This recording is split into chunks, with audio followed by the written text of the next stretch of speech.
पूज्य महेशानंद सरस्वती जी महाराज, उनका भी स्मरण करते हुए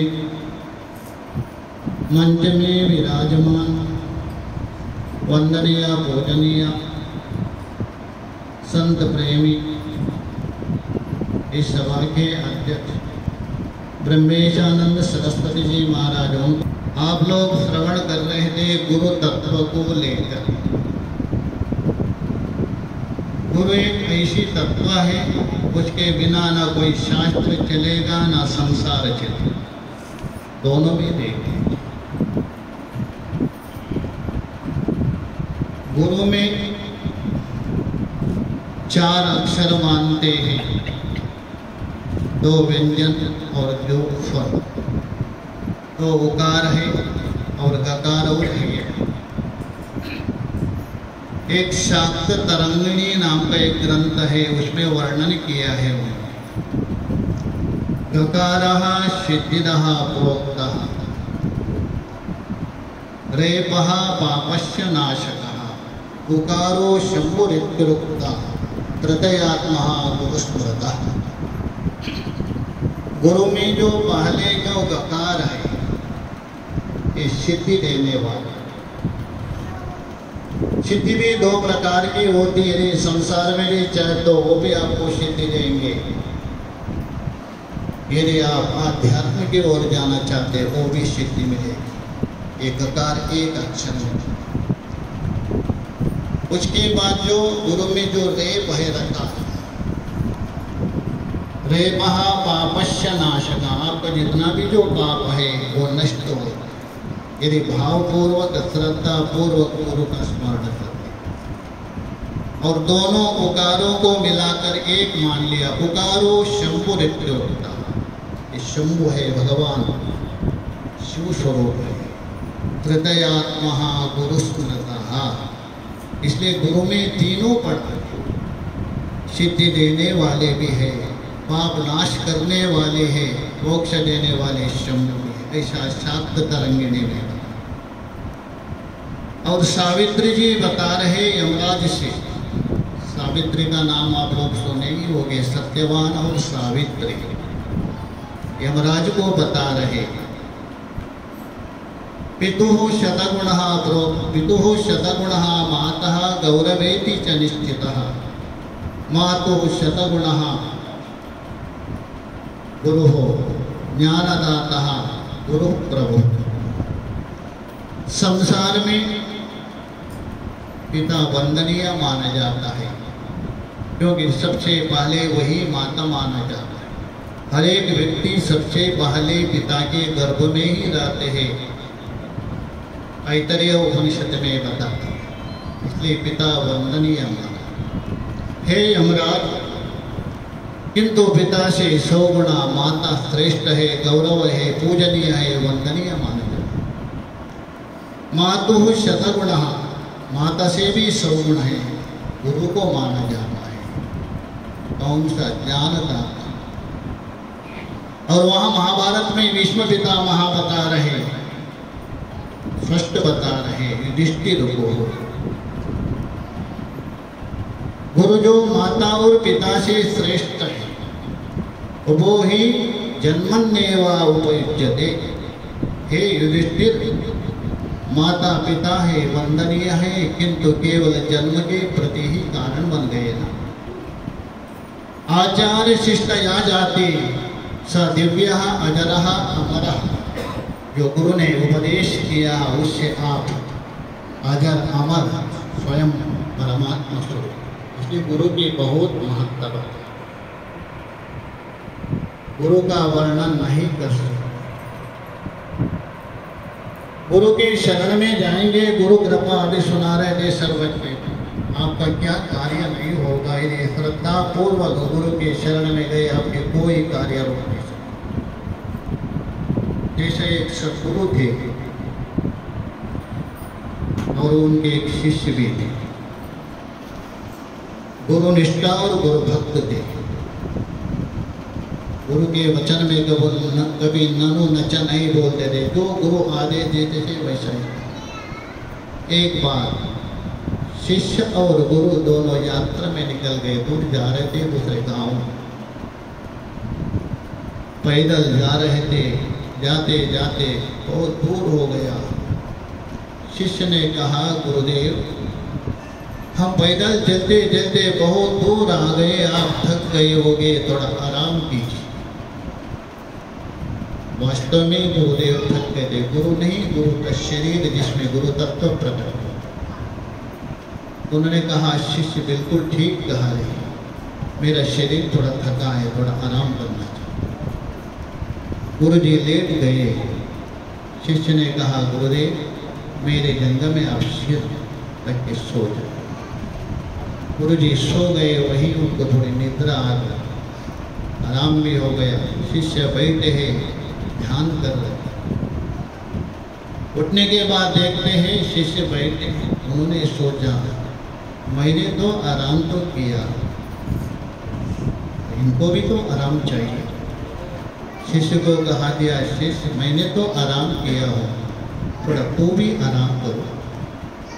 उन्होंने कहा, गुरुदेव नहीं, आगे चल। गुरु ने कहा, ऐसा नहीं, व्यक्ति अपना स्वार्थ को नहीं देखा जाता है, दूसरे को भी देखा जाता है, उसको ही साधु माना जाता। साधनोति परम कार्यमिति साधु, तो दूसरे का कार्य जो करता है, अथवा साधनोति स्व उत्कर्ष कार्य, वो साधु माना जाता। गुरु ने कहा, ऐसा नहीं चलेगा, आप भी थके होंगे, इसलिए आप भी थोड़ा आराम कीजिए। तो ठीक है, आराम करने लग गए। गुरु जी बता रहे, बेटा मेरे जंगल में सिर रख के सो। शिष्य ने पहले संकोच किया, किंतु गुरु की आज्ञा है, जंगल में सिर रखकर सो गए।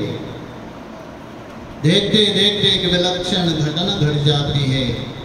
सामने एक भयंकर सांप खड़ा होकर फुटकार मारते हैं। गुरु जी ने देखा ये सांप फुटकार मार।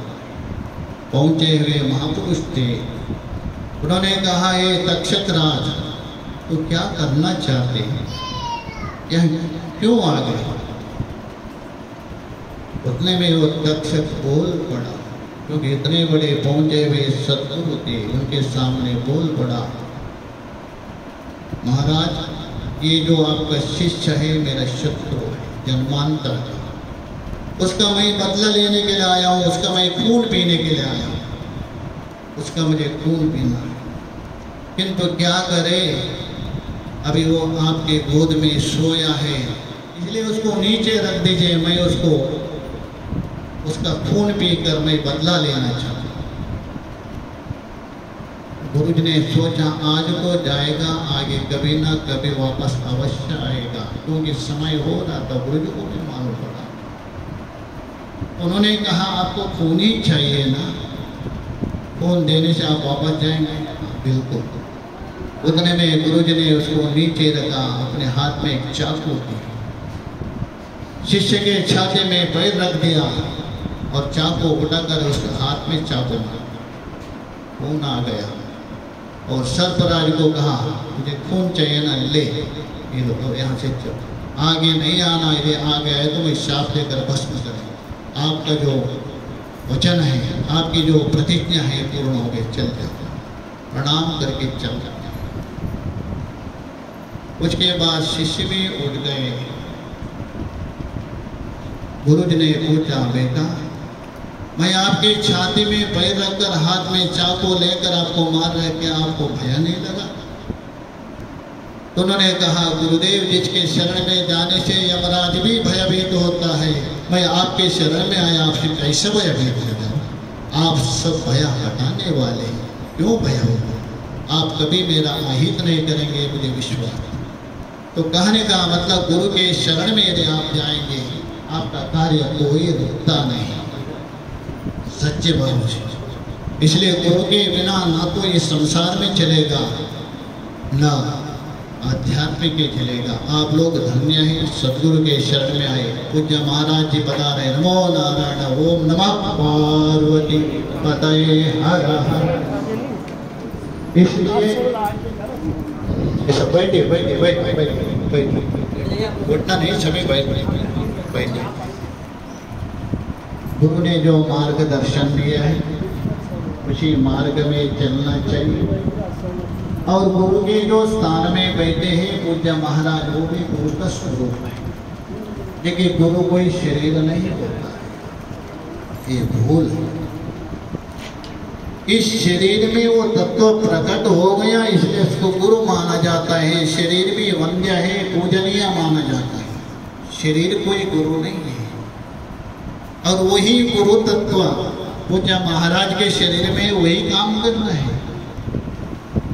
वो जैसा आपको मार्गदर्शन दे रहे, उसी रास्ते में चलते हुए हमारा जीवन सार्थक करना चाहिए। अन्यतः ये मनुष्य जीवन है, किस समय में बुझ जाएगा पता नहीं। शास्त्र में बता दिया, यह चेत अवेदित सत्य। जैसा हम सब टिमटिमाता हुआ एक दीपक है, किसी समय में नहीं बुझ सकता, इसलिए एक होकर गुरुजी ने जो बताया हुआ उस मार्ग में जाते हुए जीवन को सार्थक करना चाहिए। बाकी संसार में जो भी है, अभी तक किसी ने कुछ लेके आए नहीं, ना साथ में लेके जाएंगे, वो निश्चय। खाली हाथ में ही आए हैं और खाली हाथ में ही जाना। हाँ, एक साथ जाएगा। धर्मानुगो गच्छति जीव एक। वह जो धर्म है, पुण्य पाप है, वही हमारे साथ में जाता है। इसलिए तो यहाँ आए हैं और गुरु भक्त है। महाराज जो जैसा निर्देश देते हैं, उनके आदेश के अनुसार चलते हुए अपना जीवन को सफल करे। भगवान सबको सद्बुद्धि दे। हमारा जो जीवन प्राप्त हुआ ये सफल हो जावे, जिसके लिए इतना कहते हुए मेरा वचन भगवान और महाराज के शरण में अर्पण करता हूँ। ओम शांति शांति।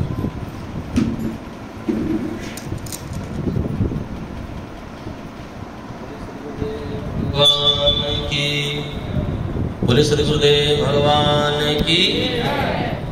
हमारा बड़ा सौभाग्य है कि हमारे श्रीमती जी निर्मल अखाड़े से पूज्य महाराज से पधारे हैं।